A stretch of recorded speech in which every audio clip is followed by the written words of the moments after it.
Let's meet down at the lonely lake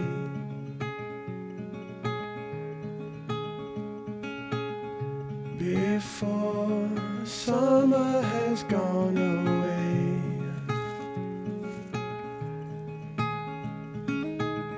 Swim out under a broken sky.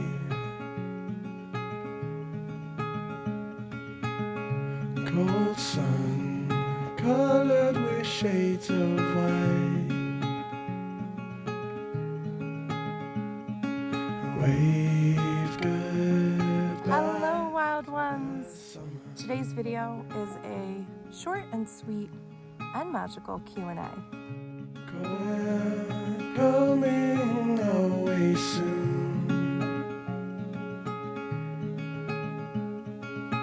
So let's lay under the falling moon.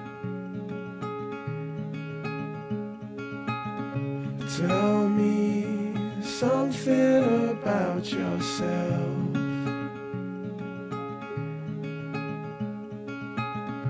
You've never told to no one else. Say goodbye to lonely nights last summer. I suppose I should just introduce myself.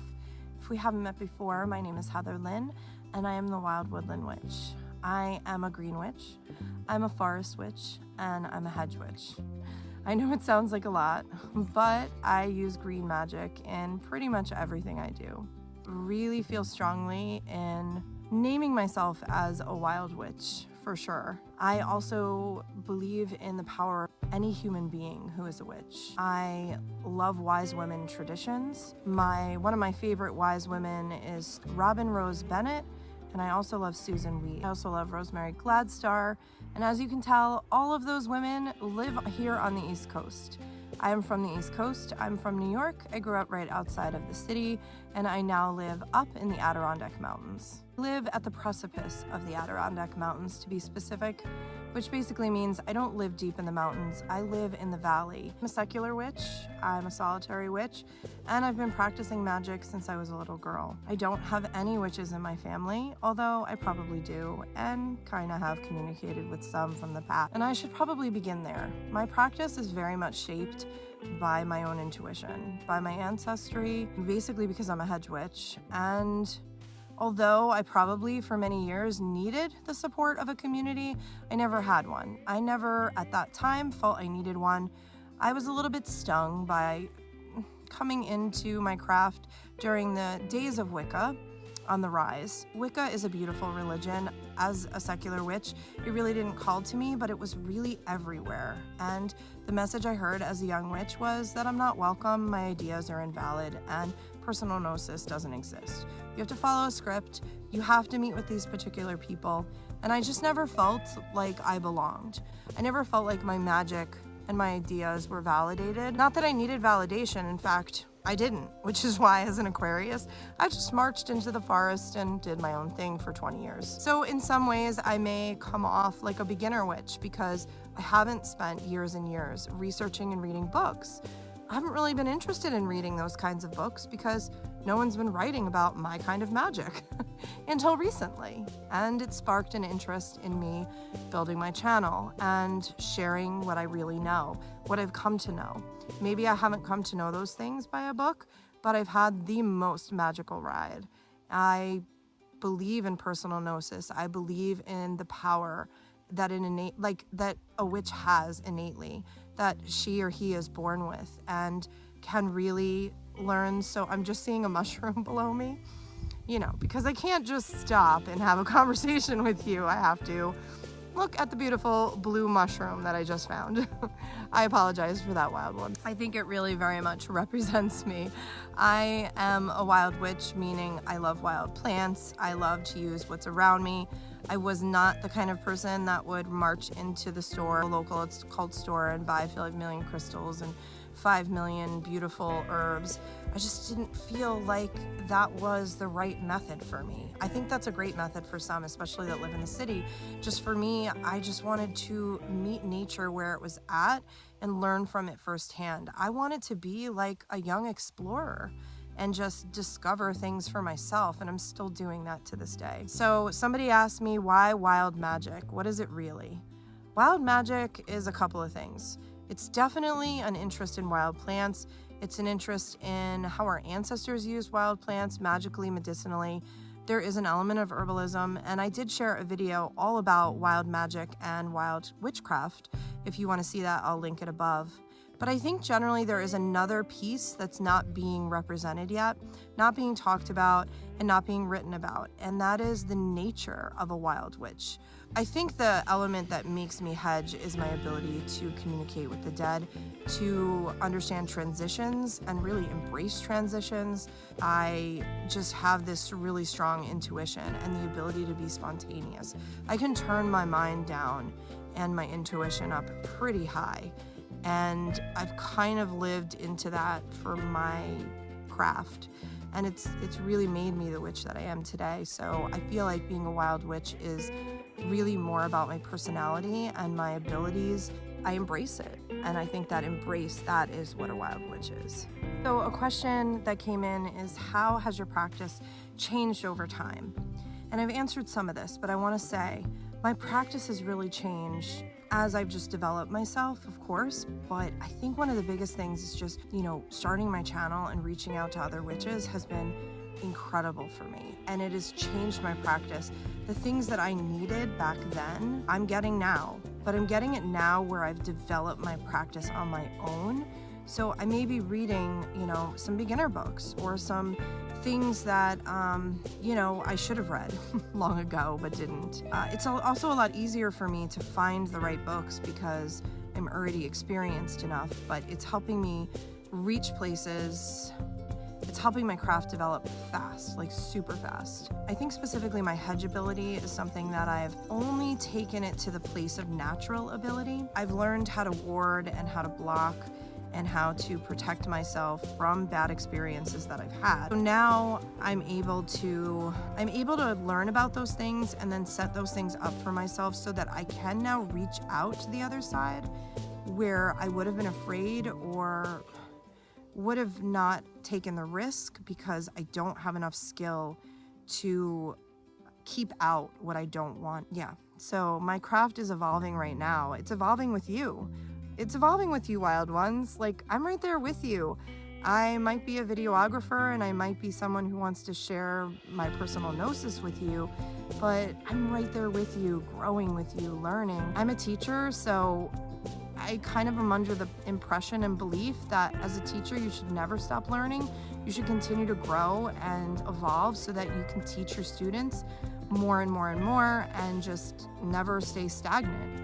I teach very young children. It's really, really important that I keep, fresh and that I keep up with the generation and understand the next generation and give them the tools that they need. And so I feel that way about witchcraft too. I feel like I'm not stuck in any fixed mindset about my craft. I want to evolve with everybody. So another question I got was about shamanism, because I haven't mentioned. I studied for a year with a woman who's a shaman. I think that was incredibly helpful. That was more helpful than studying with a witch for a year. Understanding everyone's perspective. The one thing I'm really good at is just being really respectful and understanding, and I just have this innate curiosity to learn and grow and just evolve, and so I want to know what everyone else is doing.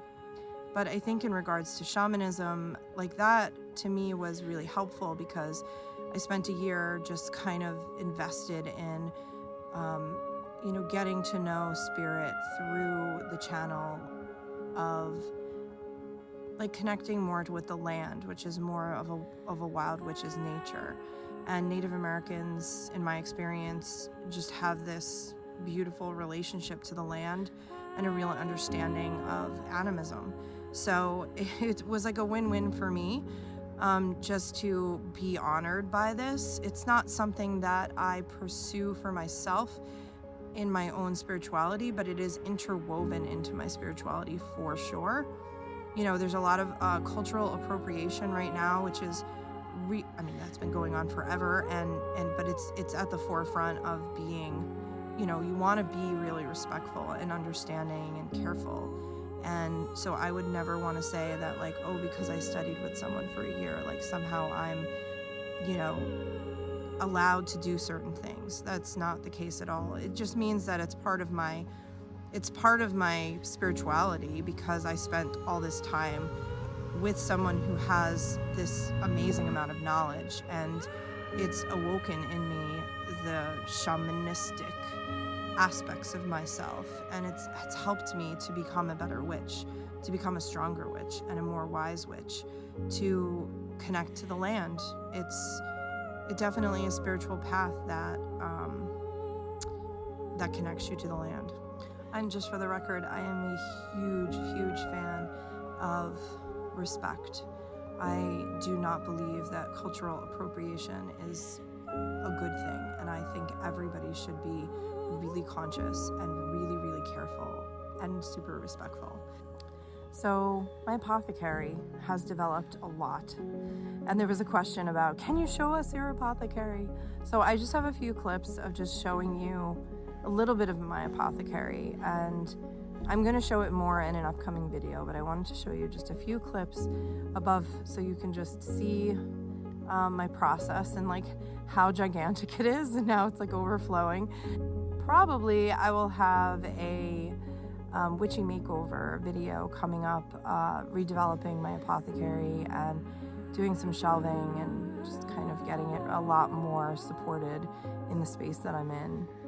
I'm really grateful to my husband, who is really okay with living in my giant apothecary and all the things that I have. Like, he's just really supportive of my craft, and just really doesn't give me a hard time about bottles everywhere or things everywhere. He just utilitarian. And we don't have that kind of house that's like super like gorgeous and beautiful all the time and like everything decorated, and it's a very functional space. How has your upbringing affected your craft? That's a huge question. I will say that I grew up feeling very isolated, personality-wise. I had a really beautiful childhood, but I would say my teen years were very isolating because I was very different from my family, and I was very accepted for my differences. So I never had to reject myself or suppress myself in any way, for the most part, you know. I think as a result of that and having that warmth and that love and that happy home, really it's my mother. You know, my mother was just so supportive and still continues to be one of my best friends, and it pops up in my videos every so often. She's just such a supportive person. She's just like, she might not be into what I'm into, but she just loves me and she just wants to see me succeed in any way I can, and if that's what makes me happy, then like, go for it, Head. Like, she's just so great. I think that growing up, I was very rebellious. I had a really tough teen years, and it was hard. I think that it's made me the person I am today. I'm able to reflect on myself, and I really know myself well because it wasn't just this really easy thing. I was able to really get to know myself. So in that way, you know, having acceptance and love, having this thing where I was very different, but it was okay to be different, I think that has shaped my personality, and it's made me a wild witch. Like, it's the roots probably of where some of my, you know, spirituality comes from, and my acceptance of others absolutely comes from that, because if you grow up being the only one who wants to march around in the woods and go camping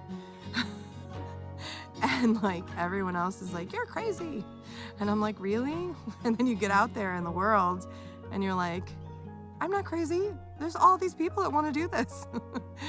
You know, so. But another big part of it is that I went to a really cool college. I went to a college called Friends World, and it's It's a college that allows children or young adults to explore the world. So there's, it's going to be a little different now than it is the way that I experienced it. But at the time, there were 7 centers around the world, and there were people connected, and it allowed me to, it was a Quaker college, so it allowed me to learn how to listen and learn how to be part of a group and how to make consensus-based decisions. I traveled around the world. I mean, I lived in Australia for a year studying permaculture design. I lived in biodynamic agriculture, which is basically like flower magic medicine times a gazillion, because it's basically homeopathy for the land. So cool. I should make a video on that for you guys. I lived in Ireland. That was incredible. When I went to Ireland, I'm adopted. So when I went to Ireland, I didn't know where my family was from. But I always thought maybe I could be Irish, because of the way I look. So I flew to Ireland. I had made a friend, and I was going to visit him, and I lived there for a month. And when I was there, when I touched down in Ireland, I felt it. I felt something in my heart. I felt like I was home. And I got off the plane, and I'm walking around the airport. I got out of the airport, and I'm driving in the car. And it was a very surreal experience to just feel the land under me. And I went to my friend's house immediately, and the minute I touched the ground out of the cab, I bawled. Like, I could not stop crying. It was so insanely embarrassing, but so healing. And it was just like this, like, calm, and just this storm that was just released out of me. That's the best way to describe it. I also lived in Spain. I visited Guatemala. Costa Rica, I lived for a while, probably 6 to 8 months. I was studying agriculture there, but I was also studying Spanish. Where else? I lived in London for a while, so I've lived in England, and I've seen the countryside, and it is such a beautiful country. I've been to Wales. I've basically traveled around the world and lived on farms, lived on community-based farms. I learned about community and the power of people, the power of unity. I lived in the desert, and I studied plant medicine in the desert first. So I studied under a man named Peter Bigfoot, and we worked together for about 6 months. I lived there on the farm and worked for him, and I studied the beginning of herbal medicine. I also learned Jinshin Jitsu, which is a type of energetic medicine.